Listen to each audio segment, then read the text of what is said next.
এরে রমাজানুল মোবারক যারা পাইলেন, এরপরও যারা এখনো রোজা রাখতে ঠিক মতো পারেন না, অথবা রোজা রাখতেছেন চোখের গুনাহ থেকে চোখ হেফাজত করতে পারেন না, জবানকে গুনাহ থেকে বাঁচাইতে পারেন না, রোজা রাখিয়াও জবানে গীবত শেকায়াত, রোজাদার রোজা রাখার পরেও জবানে মিথ্যা কথা, রোজাদার রোজা রাখিয়াও মোবাইলে দিয়ে তাকায় তাকায় চোখের গুনাহ, আবার রোজা রাখার পরেও জবানে গীবত শেকায়াত, কানের গুনাহ চলতেছে।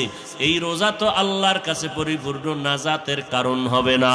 আল্লাহ নবী বলেন, রোজাটা বান্দা এমন ভাবে রাখো যে তুমি সুন্দরভাবে এই রোজার মধ্যে কোনো গুনার কাজ নাই, চোখের গুনাহ নাই, হাতের গুনাহ নাই, জবানের গুনাহ নাই, কানের গুনাহ নাই। আল্লাহ নবী বলেন, রাজাআকা ইয়াউমি ওয়ালাদাতহু উম্মু, যেমন বান্দা মানুষ মায়ের গর্ভ থেকে নিষ্পাপ ভূমিষ্ঠ হয়, রোজাটা যদি এইভাবে গুনাহমুক্ত হইয়া একমাত্র আল্লাহর জন্যই রাখে, ঈমান ও ইহতিসাবের সাথে একমাত্র আল্লাহর জন্য সওয়াবের আশায়, আল্লাহ নবী বলেন মায়ের গর্ভ থেকে যেমন নিষ্পাপ সন্তান বের হয়, রোজাদারকেও আল্লাহ গুনাহ থেকে এই পরিমাণ নিষ্পাপ বানায় দিবেন। নামাজ পড়ছেন, সওয়াবের হাদিয়াটা আল্লাহ ফেরেশতার মাধ্যমে দিয়েছেন। কোরআন তেলাওয়াত করছেন, আপনার আমলের হাদিয়া ফেরেশতার মাধ্যমে লেখায় দিলেন। রোজার হাদিয়াটা আল্লাহ ফেরেশতাকে দেন নাই। আল্লাহ নবী বলেন, আল্লাহ তাআলা আমাকে জানাইছেন, ও নবী, কুল্লু আমাল ইবনে বানি আদম ইউজাআফু, বনি আদম যত আমল করে আল্লাহ পাক তার সওয়াবকে বৃদ্ধি করেন। বৃদ্ধি করতে করতে কতটুকু? বলে আল হাসানাতু বিআশরি আমসালিহা, কয় যে একটা নেকের বিনিময়ে 10টা পেয়ে যায়। ইলা সাবঈ মিয়াতি যায়ফিন, 700 নেক বরাবর, আরো বেশি। এত পরিমাণ আল্লাহ দেন। তবে ইয়াকুলুল্লাহু আযজা ওয়া জাল্লা ইল্লা সাওম, রোজা ছাড়া। কেন? নবীজি বলেন, আল্লাহ আমাকে জানায় দিলেন, ফা ইন্নাহু লি ওয়া আনা আজজি বিহি, রোজা এটা আমার জন্য, আর এর পুরস্কার আমি তাকে নিজ হাতেই দান করব। আমি কুদরতের হাতে রোজার পুরস্কার দিব। ওলামায়ে কেরাম বলেন না, এর ব্যাখ্যা আরেকটা বলে। কেমন? রোজাদার, আমি আল্লাহ রোজাদারের জন্য হয়ে যাব। আল্লাহ রোজাদারের জন্য হয়ে যাওয়া মানে ওই বান্দা বিনা হিসাবে জান্নাতের মালিক হয়ে যাওয়া। কিন্তু সেইভাবে রোজা রাখতে পারছি কিনা, রোজা রাখছি তারাবি ঠিক মতো পড়তে পারছি কিনা, আবার আমি আব্বা আম্মা হিসাবে রোজা রাখছি, কিন্তু আমার উপযুক্ত ছেলে মেয়ে ঘরের মধ্যে রোজা রাখলো কিনা, তারাবির নামাজ পড়লো কিনা, আমার জবান, আমার চোখ, আমার হাত, আমার কান আমি হেফাজত করতে পারলাম কিনা, এগুলো যদি পরিপূর্ণতা অর্জন করতে পারি, তাহলে ঘোষণা হবে এমন যে রোজা আল্লাহর জন্য, আল্লাহ আমার জন্য। আল্লাহর মোহাব্বত তৈরি করো ইবাদতের মাধ্যমে। আর ইবাদতের মধ্যে দুইটা আমল আছে বড় দামি, যেই দুইটা আমল করলে আল্লাহ বেশি মোহাব্বতের নজরে তাকান। একটা আমল হলো কোরআনের তেলাওয়াত, আর একটা হলো বান্দা আল্লাহর কাছে দাঁড়াইবা নামাজের জন্য। এই দুইটার দ্বারা আল্লাহর মোহাব্বত তোমার অন্তরে বেশি আসবে, আল্লাহর মোহাব্বতের নজর তুমি বেশি পাইবা। নামাজ আর কোরআনের তেলাওয়াত।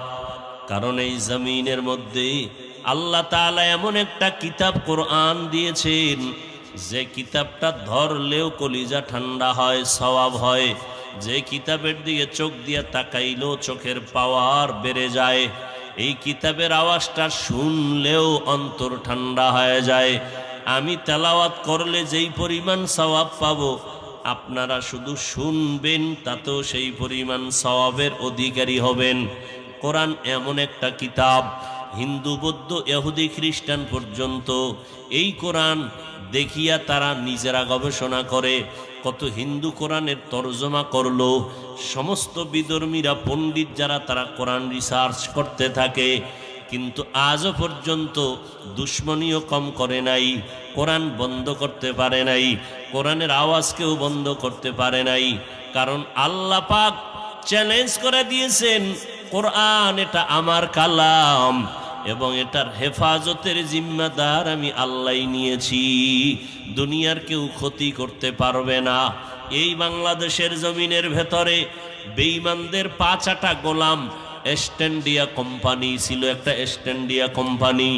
এদের লোক এই দেশে আসতো, কোরআনের লেখা কপিগুলো জমা করো, জমা করো, জমা করো, জমা করে করে জ্বালাইয়া দাও। কেন? কোরআনের একটা কপিও যেন জমিনের মধ্যে না থাকে। ইস্ট ইন্ডিয়া কোম্পানির মানুষ এই জমিনে আসলো, আসিয়া কোরআনের লেখা কপিগুলো জমা করলো, জমা করিয়া এগুলো জ্বালাইলো। শুধু তাই না, ভারতের ভেতরে হাজারো হাজারো হাজারো মাদ্রাসাকে আগুন দিয়ে জ্বালায় দিল, পুড়িয়া ফেললো। এরপরে আলেম, হাজার হাজার আলেমকে হত্যা করলো, গাছের সাথে লাট ঝুলাইয়া রাখলো। 800 বছর পর্যন্ত স্পেন জমিনটাকে মুসলমানরা শাসন করেছিল কোরআনের আইন দিয়া, নবীর সুন্নতের মাধ্যমে। তারেক বিন জিয়াদের দ্বারা এই স্পেন শহর হস্তগত হলো। এইভাবে 800 বছর পুরা স্পেন জমিনটাকে মুসলমান শাসন করেছিল। এক পর্যায়ে ইহুদি বেঈমানেরা ওই স্পেন জমিনের মুসলমানদেরকে পুড়িয়া ফেলল, মসজিদগুলো বন্ধ করে দিল, কোরআনের কপিগুলো জ্বালায় দিল, হাদিসের পাতা, কিতাব, তাফসির সব পুড়ে ফেলল। বাগদাদের মধ্যে, ইরাকে বিশাল বড় লাইব্রেরি, এত বিশাল কিতাবের লাইব্রেরি, সারা দুনিয়াতে এত বড় লাইব্রেরি ছিল না। ওই লাইব্রেরির কিতাবগুলো সব নদীর মধ্যে ফেলে দিল, সমুদ্রে। এইভাবে ক্ষতি করতে করতে করতে করতে এমন কোনো যুগ নাই যেই যুগে বেঈমানেরা কোরআনের ক্ষতি করার অপচেষ্টা করে নাই, আলেমদের হত্যা করে নাই, কোরআনওয়ালাদের উপরে জুলুম করে নাই। কিন্তু আজ 1500 বছর হয়ে গেল। আল্লাহর শুকর, আল্লাহর কোরআন যেইভাবে নাজিল করছেন ওইভাবে এখনো আছে, এখনো আছে। বরং যারা বিরোধিতা করলো এরা এক এক করে ধ্বংস হয়ে গেল। ওই কোরআন আল্লাহ রেখেছেন, হেফাজতের জিম্মা আল্লাহ নিয়েছেন। 8 বছরের সন্তান কোরআনটা সিনায় ধারণ করে মুখস্থ আজকে তারাবির নামাজে পড়ায়। পড়ায় না? পড়ায় না? আদর্শ লিপি ক খ সরু সারে আর 10 পৃষ্ঠার বইয়ের কোনো হাফেজ নাই, আছে? নাই। অথচ 30 পারা কোরআনের হাফেজ, অল্প বয়সের সন্তান, 10 বছর হলো। এবার তারাবির ইমামতির মুসাল্লায় দাঁড়াইয়া চোখ বন্ধ করে তেলাওয়াত চলতেছে চলতেছে চলতেছে। পুরা 20 রাকাত নামাজে 1 পারা 1.5 পারা পড়েন। পুরা রমাজানের মধ্যে একটা খতম করে ফেললেন। কোথাও আবার 10 দিনেও খতম চলছে, কোথাও 15 দিনের মধ্যে খতম চলছে, কোথাও 20 দিনের মধ্যেও খতম চলছে। আবার কোনো কোনো জায়গায় আমার দেশে আছে তারাবির নামাজ শেষ, আবার ভোর রাত্রে কিয়ামুল লাইল অনেক জায়গায় পড়ে, সেখানে আবার একটা খতম চলতে থাকে। এইভাবে কোরআন পড়া চলতেছে। আর কোরআন যত তেলাওয়াত হবে আল্লাহর মোহাব্বত তত বাড়বে, মোহাব্বতের নজর তত আসবে, মুসিবত থেকেও বান্দা তত হেফাজত হবে। আর এই এত সুন্দর কোরআন আল্লাহ নাজিল করেছেন রমাজানের শেষ 10 দিনের বেজর রাত, কদরের রাতে। আল্লাহ এই কোরআন আমার নবীর কাছে অবতীর্ণ করেছেন। এই সেই রমাজান মাস। শাহরু রমাজান আল্লাযী উনজিলা ফীহিল কুরআন হুদাল লিন্নাস ওয়া বাইয়িনাতিম মিনাল হুদা ওয়াল ফুরকান। আল্লাহ বলেন, রমাজানে কোরআন অবতীর্ণ করলাম, হক বাতিলের মধ্যে পার্থক্য করে দিবে। কোরআন বলে দিবে কে বাতিল কে হক, কোরআন বলে দিবে এটাই হক, এটার পক্ষে এই দলিল। এই কোরআন আল্লাহ অবতীর্ণ করলেন। কিয়ামতের ময়দানে নবী বলেন, এই কোরআন যারা পড়বে, মোহাব্বত করবে, তাদের পক্ষে সুপারিশ করবে কোরআন। কবরের মধ্যে যখন মাইয়াতকে রেখে সবাই চলে যায়, নবী হাদিসের মধ্যে বলেন, ক্বালান নবিয়্যু সাল্লাল্লাহু আলাইহি ওয়া আলিহি ওয়াসাল্লাম, ইযা উযিআল মাইয়িতু ফি কবরিহি জাআল কুরআনু ইনদা রাসি। মাইয়াতকে যখন কবরের মধ্যে রেখে সবাই চলে যায়, 2 জন ফেরেশতা মাথার কিনারা থেকে এসে হাজির হয়, প্রশ্ন করে। তখন জবাব দেওয়ার জন্য কোরআন দাঁড়ায় যায়, বলে কোনো কথা নাই, আমি কোরআন আসছি তাকে সহযোগিতা করার জন্য। মাথার কিনারায় থাকবে কোরআন, ওয়াসসালাতু ইয়ামিনিহি, ডান পার্শ্বে থাকবে নামাজ, ওয়াসসিয়ামু আন শিমালিহি, বাম পার্শ্বে থাকবে রোজা, পায়ের কিনারায় থাকবে আসাইরুল হাসানাতি ইনদা রিজলাই, পায়ের কিনারায় যাবতীয় নেক আমলগুলো দাঁড়ায় যাবে, আওয়াজ দিবে, এই বান্দার কোনো ডিস্টার্ব করবা না। আমরা কোরআন, নামাজ, রোজা, যাবতীয় নেক আমল আসছি তার সহযোগিতা করার জন্য। ইয়া আইয়ুহাল্লাযীনা আমানু কু আনফুসাকুম ওয়া আহলিকুম নারা ওয়াকুদুহান নাসু ওয়াল হিজারা। ও মুমিন, জাহান্নামের আগুন থেকে নিজেকে বাঁচাও, তোমার আহালকে বাঁচাও। কেন? মানুষ আর পাথর দ্বারা জাহান্নামের আগুনের তেজ বাড়াবে, জাহান্নামের আগুন প্রজ্বলিত করবেন।